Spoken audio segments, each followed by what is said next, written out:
Hello everyone, welcome back. और मुझे कहना चाहिए I am back. Happy new year.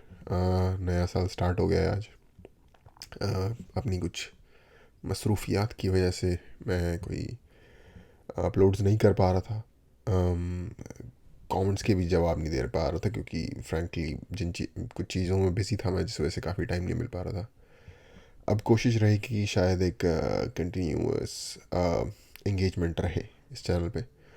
और एक चीज़, और बहुत सारी चीज़ें लाइन अप हो गई इस बीच में जिन पे मैं बात करना चाह रहा था। उसमें से एक चीज़ से आज शुरुआत करेंगे जो कि मुझे लगता है कि शायद जिसमें मैं खुद काफ़ी समय से बात करना चाह रहा था, उस मुद्दे को उठाना चाह रहा था। लेकिन एक ट्रिगर हुआ लगभग I don't know with in last month, और तब से मैं ईगरली बात करना चाह रहा था। जब मैं सोच रहा था कि जैसे ही मौका मिलेगा उस पर बात करूँगा, वो ये है कि एक वीडियो अपलोड की वर्ल्ड अफेयर्स प्रशांत धवन जी ने अपने चैनल पे, और उस टॉपिक पर उन्होंने बात की है। तो ये एक ऐसा टॉपिक है, ऐसा छुपा हुआ टॉपिक है जिसकी पता नहीं अवेयरनेस ही नहीं है जिन लोगों का, इससे लेना देना नहीं है। और ये one of the most damaging things है हमारी कंट्री की रेपुटेशन को लेके। और आपको लगेगा कि यार ये कोई ज़्यादा बड़ी बात नहीं होगी शायद, और वो है जो इंडिया से लोग स्कैम करते हैं वेस्ट की कंट्री में कॉल करके, और लाइक उनके डिफरेंट तरीके की स्टोरी सुना के उनके पैसे निकलवाने या लूटने या जो भी वर्ड आप यूज़ करना चाहो, वो करने की जो वो जुगाड़ लगाते हैं। और होता क्या है, इस चीज़ का शिकार वेस्ट की वल्नरेबल पॉपुलेशन होती है। ओल्ड एज लोग जो चीज़ों को ठीक से समझ नहीं पाते, रिटायरीज़ होते हैं, वो लोग इन चीज़ों के लिए फॉल करते हैं और अपने पैसे गंवाते हैं। और कई बार ऐसी सिचुएशन में होते हैं, हैंड टू माउथ काइंड की सिचुएशन में, या वो पैसा उनके लिए उनकी लाइफ की सेविंग या आखिरी उम्मीद या ऐसी चीज़ होती है। और क्योंकि हमें ऐसा सिर्फ लगता है कि अगर कोई अमेरिका में रहता है या पर्टिकुलर वेस्ट की कंट्री में रहता है तो वो बहुत अच्छा रह रहा होगा। वहाँ पे भी गरीब लोग हैं, वहाँ पे भी स्ट्रगल करते हुए लोग हैं। शायद ज़्यादा लोग स्ट्रगल ही कर रहे हैं पूरी दुनिया में आज के टाइम, ज़्यादा क्या बहुत ज़्यादा, ओवरवेलमिंग मेजोरिटी फाइनेंशियली। तो हमारे यहाँ के जो लोग फॉर वट एवर जस्टिफिकेशन ये सोचते हैं कि ये करना ठीक है, उनको लूटना ठीक है, वो ऐसी चीज़ें करते हैं। और ऐसे लोगों को अपना शिकार बनाते हैं। ऑब्वियसली डेफिनेटली वो एक क्राइम है, और लोग वो करते हैं हमारे यहाँ। और उसकी वजह से जितना ज़्यादा डैमेज होता है हमारी इमेज को, मुझे लगता है कि दुनिया में शायद और कोई चीज़ इंडिया की या इंडिया के लोगों की इमेज जो है एक इंटरनेशनल लेवल पे कोई और चीज़ उससे ज़्यादा डैमेज नहीं कर रही। और हम जितनी भी बाकी चीज़ों से शायद थोड़ी बहुत इज्जत कमाते होंगे, उससे बहुत ज़्यादा बड़े रेट पे ये चीज़ हमारी रिस्पेक्ट या फिर हमारी इमेज को डिस्ट्रॉय कर रही है। और पता नहीं कोई क्यों बात नहीं करता। अगर आप मैं इंडिया के सर्कल्स में की बात कर रहा हूँ, बाहर तो बात होती है इसके बारे में बहुत ज़्यादा। इनफैक्ट मीम्स बनते हैं। um, इंडिया के लोगों के लिए एक स्टीरियो टाइप बनता है कि स्कैमर। बट हमारे यहाँ पता नहीं इस चीज़ के ऊपर ज़्यादा बात ही नहीं होती किसी भी पब्लिक प्लेटफॉर्म पे, जबकि आज के टाइम पे हर बंदे का एक पॉडकास्ट है, हर बंदे का अपना यूट्यूब चैनल है, इंक्लूडिंग मी। बट इस बारे में नहीं होती बात कहीं भी। I don't know why. और फिर जब मैंने ये वीडियो देखी प्रशांत धवन की, तो मेरी खुशी का ठिकाना नहीं रहा जब उन्होंने इस चीज़ के बारे में बात की, क्योंकि वो ऑफ कोर्स एक बहुत बड़ा प्लेटफॉर्म रखते हैं। वो अगर किसी चीज़ के बारे में बात करेंगे तो बहुत सारे लोगों तक वो आवाज़ जाएगी।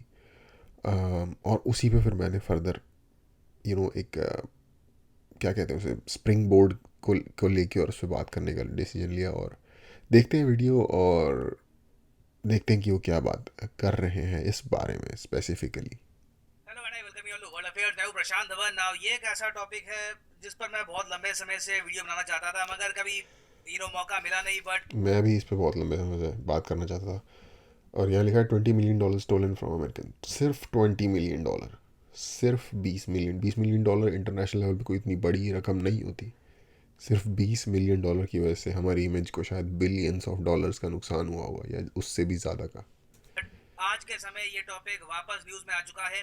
हाल ही में हमने देखा है कि सीबीआई ने दिल्ली हाई कोर्ट में एक केस के दौरान हाई कोर्ट को यह बताया कि अमेरिकन सिटीजन्स ने ना एक recent call centre scam case में $20 मिलियन गवा दिए फ्रॉड कॉल की वजह से।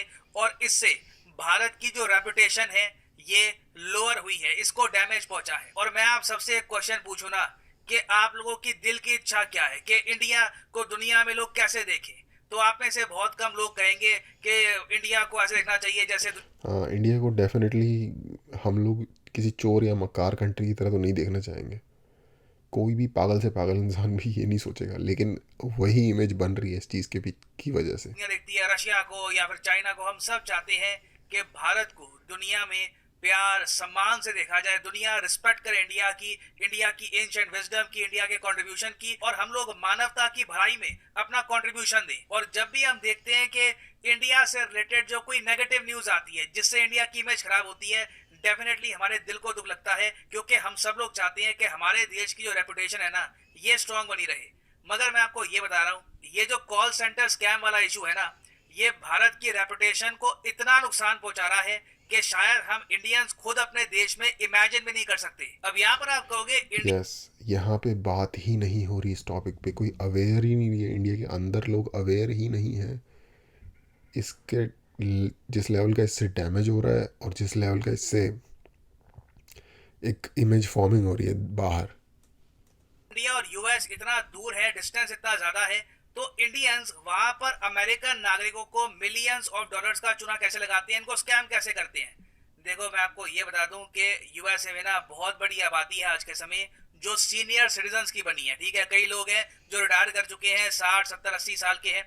उनके पास रिसेंटली ही, मतलब आप कह लो 8 9 साल पहले ही प्रॉपरली उनके पास एंड्रॉइड फोन आया है, और वो लोग आज के समय ऑनलाइन बैंकिंग, डिजिटल पेमेंट्स वगैरह उसका यूज कर रहे हैं। तो भारत में बैठे कई जो खुराफाती लोग हैं, वो लोग ऐसे सीनियर सिटीजन्स को करते हैं जनातार स्कैम। ये भारत में बैठे स्कैमर क्या करेंगे कि अमेरिका में जो सीनियर सिटीजन्स हैं उनको कॉल करेंगे, झूठ बोल देंगे कि जी मैं इस कंपनी से बात कर रहा हूं, मैं इस एजेंसी से बात कर रहा हूं। कुछ लोग तो ये भी झूठ बोल देंगे कि मैं यूएस गवर्नमेंट से बात कर रहा हूं। और अमेरिका में कई जो बुजुर्ग लोग हैं वो मान भी जाते हैं कि शायद कोई कर रहा होगा। आज के समय अमेरिका में दुनिया भर से लोग आ रहे हैं, थोड़ा बहुत अगर इसका एक्सेंट इंडियन है, क्या पता नया आया हो यूएसए में, तो वो लोग एक बार को मान भी जाते हैं। फिर वो स्कैमर ना धीरे धीरे उस आदमी को कह देता है कि जी देखिए आपको फाइन भरना होगा, या फिर आपकी कोई लॉटरी लग गई है, कैसे ना कैसे करके ना उस ये तो जितना समझा रहे हैं समझाया है इन्होंने अभी।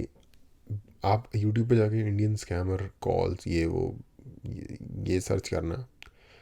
मिलियंस ऑफ सब्सक्राइबर्स के चैनल हैं यूट्यूब के ऊपर अमेरिकन्स के, जो जिनका सारा कंटेंट ये होता है कि कैसे वो स्कैमर को अपनी बातों में उलझा के उसको एक कंटिन्यूसली एक लाइक टेंजेंट पे ले जाते हैं और उसका टाइम बर्बाद कर देते हैं। ठीक है, हालांकि स्कैम कंपनीज़ को उससे कोई नुकसान नहीं हो रहा, लॉन्ग टर्म में नुकसान हो रहा होगा थोड़ा बहुत टाइम का, बट लॉन्ग टर्म में कोई नुकसान नहीं हो रहा जो जो ये कंपनी है जो इस तरीके के स्कैम चलाती हैं। बट उससे इंडिया की बेइज्जती जो होती है ना यार, और यहाँ के लोगों की, मतलब जो बंदे ये कर रहे हैं उनका लालच आप देखो, उनकी मतलब छोटी सोच, उनकी कैरेक्टर के सारे फ्लॉ निकल के उन उन उन वीडियोज़ में या उन ऑडियो रिकॉर्डिंग्स में बाहर आ जाते हैं। कोई मोरल नहीं है, कोई शर्म नहीं है, कोई रिश्ता या कोई ऐसी चीज़ वो लोग छोड़ नहीं देते जिसका वो फ़ायदा ना उठाएं या जिसको वो गंदा ना करें इस तरीके से 2 नंबर में पैसे कमाने के लिए। मतलब एज एन इंडियन अगर आप उन वीडियोस को देखोगे ना, किट बोगा ना आई थिंक एक बहुत बड़ा चैनल है इसी तरीके का, और बहुत सारे चैनल हैं, दसियों चैनल हैं इस तरीके के आपको यूट्यूब में मिलेंगे जो इन चीज़ों को लाइक क्या कहते हैं बर्स करते हैं, या बर्स नहीं, जो भी स्कैम को सामने उजागर करते हैं। और मैं देखता हूँ और सोचता हूँ यार क्या क्या कर रहे हैं हमारे लोग। क्योंकि जब आप जनरली किसी भी प्लेटफॉर्म पे इंडिया में देखते हो, न्यूज़ हो, बाहर का यूट्यूब हो, जो मर्जी हो, तो हर कोई आपको कह रहा होता है ओह हमारे बंदे तो झंडे काट रहे हैं हर तरफ अच्छे अच्छे काम करके, अचीवमेंट्स कर करके। और एक तरफ ये भी है, और गवर्नमेंट बहुत ईजीली कर सकती है उसको क्रैक डाउन, लेकिन नहीं करती। आदमी आई के डोंट नो बैंक अकाउंट के डिटेल्स या फिर किसी और तरीके से उसके फाइनेंशियल डिटेल्स ये निकाल लिए जाती हैं। कुछ केसेस में तो उस बुजुर्ग आदमी को ये भी कहा जाता है कि आप एक गूगल का ना गिफ्ट कार्ड बना दो मेरे नाम का, कुछ $100 का, $200 का, उसके बदले में हम आपको इनाम देंगे। कैसे भी करके भला फुसला के ना उस बुजुर्ग आदमी से बहुत से पैसे लूट लिए जाते हैं, और ये पैसा धीरे धीरे मल्टीप्लाई हो करना एक रीसेंट केस में ही हमको दिखा है कि 20 मिलियन डॉलर तक पहुंच गया। ये सिर्फ एक केस है गुजरात का। अभी आज के समय में आपको बता दूं कि ओके, तो गुजरात के सिर्फ एक पर्टिकुलर स्कैम में उन्होंने 20 मिलियन डॉलर चुरा लिए उन लोगों से, या हथिया लिए, या जैसे भी आप कह लो। और होता क्या है, ये लोग ना स्टोरीज़ बनाते हैं। अब जैसे अमेरिका में जो, जैसे हमारे इनकम टैक्स है, वैसे उनके यहाँ IRS है, वो टैक्स लेती है, सरकार टैक्सिंग बॉडी है US गवर्नमेंट की। तो उन्होंने एक स्टोरी बनाई, और ये स्कैम भी स्टोरी वाइज चलाते हैं कि मतलब हम तो ये सबको एक स्क्रिप्ट दे देंगे कि हम IRS से कॉल कर रहे हैं, आपके ऊपर इतना टैक्स बकाया है, भेज दो। या बोल देंगे हम गूगल से बोल रहे हैं, तुम्हारे अकाउंट में ये प्रॉब्लम आ रही है, पेमेंट जा नहीं पा रही, आप अपनी पेमेंट इन्फॉर्मेशन दे दो, ऐसे करके। और ये जो गिफ्ट कार्ड का बता रहे हैं, ये उन्होंने करने इसलिए शुरू किए थे क्योंकि अदर पेपैल वगैरह जितने भी अदर वायबल ऑप्शंस है जिससे मनी ट्रांसफ़र हो सकती है, उस पर अमेरिकन गवर्नमेंट और उनकी एजेंसीज़ क्रैक डाउन कर रही हैं, क्योंकि उनको पता है कि इस तरीके से लूटा जाता है उनके सिटीजन्स को। आई गेस और वो डायरेक्टली शायद एक्शन इसलिए नहीं ले सकते कि ये सब बेस्ड है इंडिया में। एक वक्त में आपने सुना होगा नाइजीरिया की एक इमेज ही बन गई थी, नाइजीरियन प्रिंस और स्कैमर्स की। ठीक है, तो हम बहुत आगे निकल गए हैं उस रास्ते पे, शायद उनसे आगे ही पहुंच गए होंगे। आ, और पता नहीं यार, उनकी गवर्नमेंट, मुझे लगता है अगर इंडियन गवर्नमेंट पे दबाव डाले तो शायद इंडियन गवर्नमेंट भी कुछ एक्शन ले, लेकिन आई गेस वो भी ऐसा कुछ कर नहीं रहे।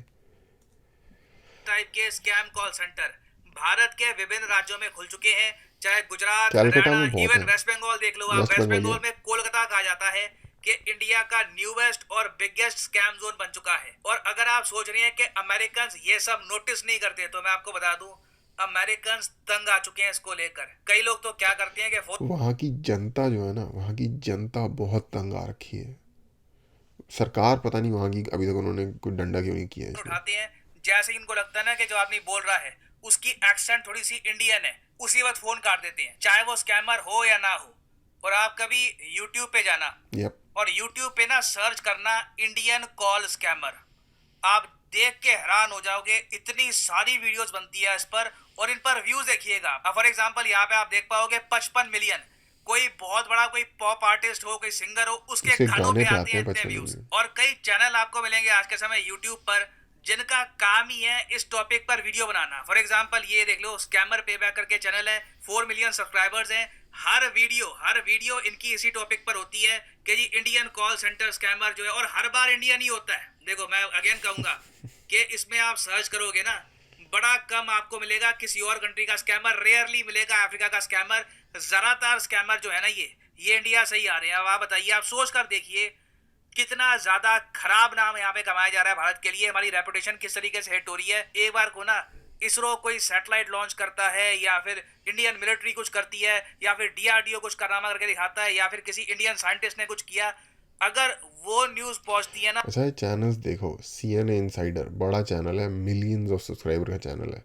ये मार्क रॉबर 23.1 मिलियन सब्सक्राइबर का चैनल है। ठीक है, वो भी जो है इंडियन स्कैम पेबैक, वो भी 4 मिलियन सब्सक्राइबर का स्कैमर है। तो इतनी बड़ी मात्रा में आपकी ये वाली इमेज उनके आगे डाली जा रही है। और कभी भी आपको एक बात बताता हूँ, जब हम छोटे होते थे तो ऐसा सुनते थे बड़े लोगों से, या कई जगह और भी सुना जाता है कि इज़्ज़त कमाने में लाइफ निकल जाती है, और इज़्ज़त ख़राब होने में ना एक इंसिडेंट काफ़ी होता है।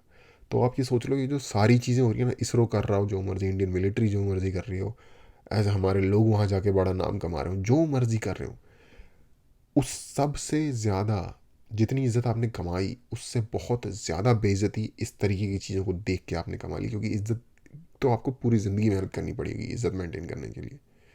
बेइज्जती जो ये इस तरीके की चीज़ों से हो रही है, वो इनॉर्मस है, जो आपने इज़्ज़त कमाई उसके मुकाबले। तो इसको एक्सप्लेन करना ही दुखदाई काइंड ऑफ सिचुएशन है यार। ना 2-3 लाख लोगों तक यूएसए में ये न्यूज पहुंच रही है, 50-60 लाख परहैप्स इवन करोड़ों लोगों तक ये न्यूज पहुंच रही है, and it is a cause of concern for us. अब यहाँ पे आप एक क्वेश्चन पूछोगे कि इससे रेसिज्म भी बढ़ता है इंडियंस के अगेंस्ट। देखिए बिल्कुल बढ़ता बढ़ता होगा, है। बट अगेन इसको हम जस्टिफाई नहीं कर सकते। ठीक है, कहीं ना कहीं हमारी भी गलती है कि हम लोगों ने ना इस इशू को अभी तक रिजॉल्व किया नहीं है, और इसलिए अब सीबीआई भी हमारे दिल्ली कोर्ट में कह रही है कि इंडिया की रेपुटेशन को ना लगातार नुकसान पहुंच रहा है। क्योंकि यूएसए में ना ये बात फैल रही है कि इंडिया से जो भी ये स्कैमर आते हैं इनसे बच के रहना है। और अगर आप सोच रहे हैं कि अगर ये सब हुआ कैसे, इंडिया इतना दूर, यूएसए इतना दूर, इनको पता कैसे लगता है कि कॉल किसको करना है। देखो भारत आज के समय कॉल सेंटर इंडस्ट्री का एक बहुत ही डोमिनेटिंग प्लेयर है। हमारे पास बहुत बड़ी आबादी है, बहुत सारे ग्रेजुएट्स हैं और एक इंग्लिश स्पीकिंग पॉपुलेशन है।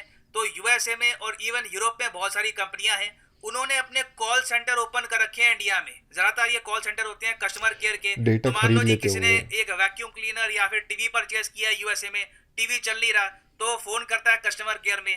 तो ज्यादातर जो ये कॉल है ये जाती है इंडिया में, और इंडिया में बैठा हुआ एक आदमी वो गाइड करता है अमेरिकन को कि आपके टीवी में क्या प्रॉब्लम है, कैसे हम इसको सॉल्व कर सकते हैं। ये सब ऑफ कोर्स इसलिए करती हैं अमेरिकन और यूरोपियन कंपनियां क्योंकि भारत में कॉल सेंटर एम्प्लॉइज बहुत सस्ते पड़ते हैं इनको। यूएसए में ये काम करवाएंगे तो हर आदमी को लाख रुपए देने पड़ेंगे। तो धीरे धीरे क्या है कि भारत में बीपीओ इंडस्ट्री जो है ये फैलती गई, और आज के समय बीपीओ इंडस्ट्री का 30% शेयर रखता है भारत अपने पास। तो जो ये इंफ्रास्ट्रक्चर हमारे पास बिल्ड हो गया है, जो हमारे पास डेटाबेस है नंबर्स का, उसका काफी बार कुछ आप कह लो कंपनियां हैं, कुछ लोग हैं, दुरुपयोग भी करते हैं स्कैम करने के लिए। और ये जो स्कैम करने का बिजनेस है ये इनका ऐसे चल पड़ा है, मिलियंस ऑफ डॉलर स्कैम करके ये निकाल रहे हैं आराम से, कि अब ये लोग रुकने को ही नहीं आ रहे। इवन दो पुलिस ने कई जगह एक्शन लिया है, काफी जगह हमने देखा है कि लोग पकड़े गए हैं, कई कॉल सेंटर बंद भी हुए हैं, मगर ये बिजनेस आप कह लीजिए इतना लुक्रेटिव है, ये इतना सारा कमा रहे हैं कि लोग रिस्क लेकर भी ये काम कर रहे हैं। और ये जो स्कैमर है ना आज के समय, ये भारत की रेपुटेशन के अलावा आर्थिक रूप से भी भारत को मैसिव लॉस पहुंचा सकते हैं, क्योंकि भारत के आसपास कई देश है, वहां पर इतने स्कैमर आपको मिलेंगे नहीं, वहां पर पुलिस फिलीपींस। वगैरह भी प्रॉपरली इन स्कैमर्स के खिलाफ एक्शन लेती है। तो कई देश है, फॉर एग्जाम्पल फिलीपींस है। फिलीपींस अब धीरे धीरे ना इंडिया को टक्कर दे रहा है कॉल सेंटर्स के मामले में। बहुत सारी कंपनियां हैं वो अपने कॉल सेंटर भारत से शिफ्ट कर रही हैं फिलीपींस में। इसके दो रीजन है। पहली बात तो बाकी सारी चीज़ों की तरह ना ये भी एक कहते नहीं है कि पैटर्न होता है, जिस जो पता नहीं क्या था कि किसी के पाँव दिख जाते हैं जब वो पैदा होता है, तो जैसी हम हमारी हरकतें बाकी चीज़ों में, वैसी हमारी हरकतें इसमें नज़र आ रही हैं। जैसी मान लो टूरिज़्म की पोटेंशियल है हमारी कंट्री में, मान लो हमारी पोटेंशियल 100 है, तो हम आउटपुट दे रहे हैं 2 का। बाकी की दुनिया में जिनका 100 है वो आउटपुट दे रहे हैं 90 का। इसी तरीके से इसमें कॉल सेंटर की उसमें हमारा आउटपुट 100 था मान लो, तो हम दे रहे थे 80-90 का, ठीक है, बट हमने हरकतें इसमें भी वहाँ 2 नंबरी वाली शुरू कर दी। इसमें भी 2 नंबरी कैसी करनी है, हमने वो स्टार्ट कर दिया। और इसमें भी हम उन कंट्रीज से लूज़ कर रहे हैं। फिलीपींस क्या है, कितनी छोटी आबादी है उनकी हमसे यार, 10-12 करोड़ की आबादी होगी, इससे ज़्यादा की आबादी नहीं होगी उनकी, ठीक है। और हम उनसे लूज़ करते जा रहे हैं, जबकि हमारे यहाँ ऑलरेडी इंफ्रास्ट्रक्चर है इस सारी चीज़ का, इस चीज़ के ऊपर। फिलीपींस में इतने स्कैमर आपको मिलेंगे नहीं, पुलिस प्रॉपरली एक्शन लेती है। उसके अलावा फिलीपींस में भी एक बहुत ही बड़ी इंग्लिश स्पीकिंग पॉपुलेशन है, और आप कह लो एक्सेंट वगैरह के मामले में ये बेटर है हमसे वो। इंडिया से थोड़ा बहुत बेटर है। तो अभी देखो फिलीपींस ने भारत को हराया नहीं है इस मामले में, मगर धीरे धीरे हमारे हाथ से बहुत सारी जॉब्स जारी हैं जो शिफ्ट हो जाएंगी फिलीपींस में, तो भारत के हित में है। यार एक बात बताओ, हराया तब नहीं होगा जब उनके पास ज़्यादा बिजनेस आ जाएगा। हराना तो अगर हम उनके पास हमारे से 10% बिजनेस भी आ गया ना, तो भी उन्होंने हमें हरा दिया, क्योंकि उनका साइज़ हमसे 10% भी नहीं है। आप रिलेटिव रेशियो में देखते हो ना, साइज़ के रिलेटिव चीज़ अचीवमेंट देखते हो बंदे की। कि हम लोग एक स्ट्रॉन्ग लॉ लेकर आए ताकि ये जो स्कैमर्स ऑपरेट कर रहे हैं इंडिया में, इनके खिलाफ एक्शन लिया जाए, क्योंकि ये स्कैमर इंडिया की रेपुटेशन को, इंडिया की इकोनॉमी को, जॉब्स को हर जगह से लॉस पहुंचा रहे हैं। और सबसे बड़ी बात देखिए, हमारी सिविलाइजेशन में, हमारे कल्चर में कर्मा नाम की चीज होती है, कर्म को हम बहुत ज्यादा मानते सही हैं। में तो उस यार। पर्सपेक्टिव से भी आप अगर देखो तो ये स्कैम पैसा बहुत ज्यादा खराब है। हम डेफिनेटली नहीं चाहेंगे कि ऐसा पैसा हमारे देश में आए। तो मैं आप सब लोगों को भी कहूंगा कि और कर्मा ना, थोड़ा सा मैं बता देता हूँ कि कर्मा का सोचना ज़रा इस पे। बूढ़े लोग जिनको कोई सहारा नहीं है, कुछ उनके पास पैसे, अपनी लाइफ की सेविंग या जो मर्जी, जो भी फाइनल जॉब छोड़ी होगी तो जो भी मिल रहा होगा उन्हें, पेंशन पे जी रहे होंगे या जैसे भी, जिनको ठीक से समझ में नहीं आ रहा कंप्यूटर कैसे काम करता है, जिनको ठीक से टेक्नोलॉजी के बारे में समझ में नहीं आ रहा, भरोसा कर लेते हैं वो लोगों पे इजीली, क्योंकि उनके पास दूसरा ऑप्शन भी नहीं है, क्योंकि वो डिपेंडेंट है हेल्प पे। उनको बेवकूफ़ बना रहे हैं यार ये लोग। कोई बड़े तेज़ लोगों को भी बेवकूफ़ बना रहे होते ना, तो वो भी एक डिफरेंट बात थी। कि जब भी ऐसी न्यूज सामने आती है किसी आर्टिकल के रूप में कहीं भी, इसको सोशल मीडिया पे रेस करिए, डिमांड करिए कि ये इवेंचुअली इसको हटा देना चाहिए भारत से। भारत से ऐसे ये ऐसे है कि मान लो आपके दादी ना अमेरिका घूमने जाए और कोई वहाँ पे आके उनको फिजिकली असॉल्ट करे, क्योंकि उनको आसान है असॉल्ट करना, बूढ़े लोग हैं, कमज़ोर हैं, और उनके पैसे छीन के भाग जाए, आपको कैसा फील होगा? ऐसा वहाँ के लोगों को फील हो रहा है, स्कैम्स होने नहीं क्योंकि चाहिए, क्योंकि साइकोलॉजिकल आप असॉल्ट ये तो इशू होता रेस ही है। करेंगे तो इवेंचुअली आप देखोगे आज नहीं तो कल इन स्कैमर्स के खिलाफ किसी ने भी कभी आपको बेवकूफ़ बनाया होगा, आपके पैसे 2 नंबर से आपसे ठग लिए होंगे ना, साइकोलॉजिकल असर उस चीज़ का पड़ता ही है। ये नहीं है कि सिर्फ मार पिटाई में ही साइकोलॉजिकल असर पड़ता है। एक्शन होगा। और फाइनली यहाँ पर मैं ये भी ऐड कर दूं कि आप किसी भी एग्जाम की तैयारी ओके, सो वीडियो यहाँ पे ख़त्म हो गई है। तो यस यार, आप ट्रॉमा दे रहे हो उन लोगों को, आप उन लोगों को फाइनेंशियल डैमेज दे रहे हो, वो बूढ़े लोग हैं, क्या आपकी रिस्पेक्ट होगी दुनिया में? ये सोच के देखना यार, ये इशू ना, मैं जब भी, ये बहुत डिप्रेसिंग इशू है इसके बारे में, जब भी बंदा सोचता है तो आई डोंट नो, मुझे लग रहा है कि जितनी भी सैटेलाइट लॉन्च करके या कुछ भी करके या स्पेलिंग बी जीत के या चेस ग्रैंड मास्टरशिप जीत के जो आप थोड़ी बहुत इज्जत कमाते होगे, उससे 10 गुना बेइज्जती इस तरीके के काम करने वाले लोग इंडिया की करवा देते हैं। तो आई डोंट नो यार, और गवर्नमेंट कोई कोई सोई हुई है शायद, उनकी भी और हमारी भी। तो देखते हैं क्या होता है, बट ये एक सैड पार्ट है रियलिटी का आज के टाइम पे।